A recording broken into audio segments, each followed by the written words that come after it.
ورحمۃ اللہ وبرکاتہ۔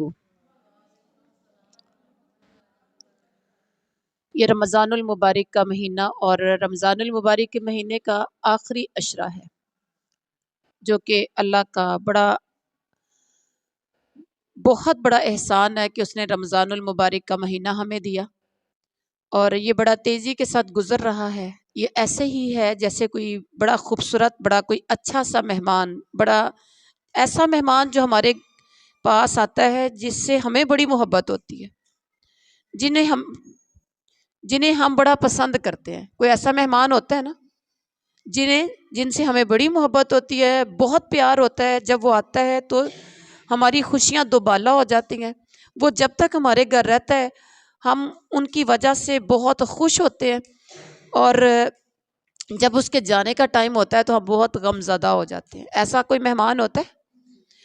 تو یہ رمضان المبارک کا مہینے کا آخری عشرہ جو ہے، یعنی یہ ہمارے پاس پورا رمضان ہمارے پاس مہمان ہے، اور مہمان کافی حد تک گزر چکا ہوا ہے، اور آخری عشرہ بھی گزرنے کے قریب پہنچ چکا ہے۔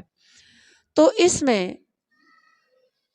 ہم نے کیا کرنا ہے؟ رمضان میں پورے کے پورے رمضان میں معافیاں تو ہم نے مانگی ہیں، گناہوں کی بخشش کے لیے دعائیں تو ہم نے کی ہیں، لیکن جو ایک دعا حضرت عائشہ صدیقہ رضی اللہ تعالی عنہا فرماتی ہیں کہ اللہ کے نبی صلی اللہ علیہ وسلم، اگر میں رمضان المبارک کے آخری عشرے میں لیلۃ القدر کو پالوں تو میں کیا مانگوں؟ آخری طاق راتوں میں تو میں کیا پڑھوں؟ آپ صلی اللہ علیہ وسلم نے فرمایا، عائشہ پڑھنا اللہم انک عفو کریم تحب العفو فاعف عنی، ایک کے لیے ہے، ٹھیک ہے؟ اور اگر آپ جیسے میں پڑھ رہی ہوں تو آپ میرے ساتھ سن رہے ہیں تو پھر مجھے پڑھنا چاہیے فاعف عنا، اللہ تو معاف کرنے والا ہے، معافی کو پسند کر رہا ہے، تو یا اللہ ہم سب کو معاف فرما دیں۔ بڑی سوچنے والی بات ہے اس میں کہ ایک ہوتا ہے، جیسے ہوتا ہے نا توبہ استغفار، استغفار غین فے رے، ٹھیک ہے؟ غین فے رے اس کا روٹ لیٹر ہے۔ تو غفر کا مطلب ہوتا ہے کنسیل کرنا، غور کریے گا، چھپانا۔ جن گناہوں کی مغفرت ہے وہ اللہ نے پوشیدہ کر دیے ہیں، مگر وہ ریکارڈ میں موجود ہیں، وہ آپ کے ریکارڈ میں موجود ہیں، فرشتے ان کو جانتے ہیں کہ ان بندوں نے یہ گناہ کیے ہیں۔ لیکن عفو، یہ جو آپ پڑھتے ہو اللہم انک عفو، اللہ تو معاف کرنے والا ہے۔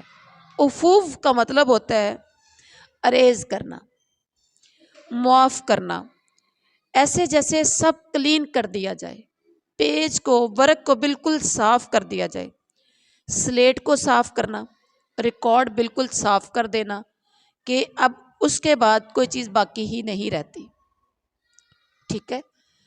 آپ صلی اللہ علیہ وسلم نے فرمایا اللہم انک عفو والی دعا، عفو والی دعا سکھائی حضرت عائشہ صدیقہ کو۔ میں نے بتایا کہ عفو اور استغفار یا غفر میں کیا فرق ہے، کہ آپ اس میں عفو میں گناہوں کا ریکارڈ باقی موجود رہتا ہے، غفر میں غین فے رے یعنی استغفار میں گناہوں کا ریکارڈ باقی رہتا ہے، جبکہ عفو میں ریکارڈ ختم ہو جاتا ہے۔ سبحان اللہ۔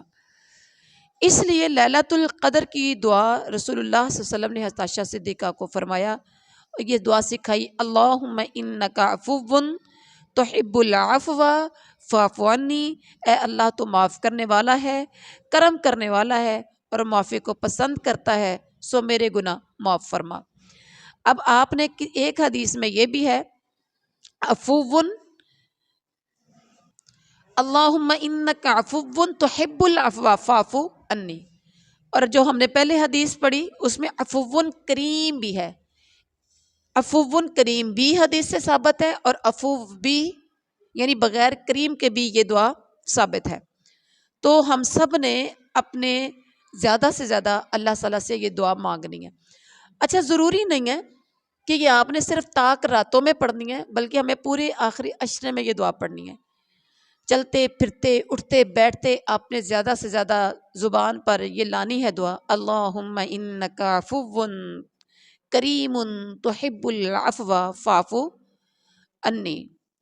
تو انشاءاللہ وہ اللہ کی ذات ہمیں ایسا کر دے گا جیسے پاک پیغمبر نے فرمایا التائب من الذنب کمن لا ذنب لہ. گناہوں سے معافی مانگنے والا انسان ایسا ہو جاتا ہے جیسے اس نے کبھی گناہ کیا ہی نہیں.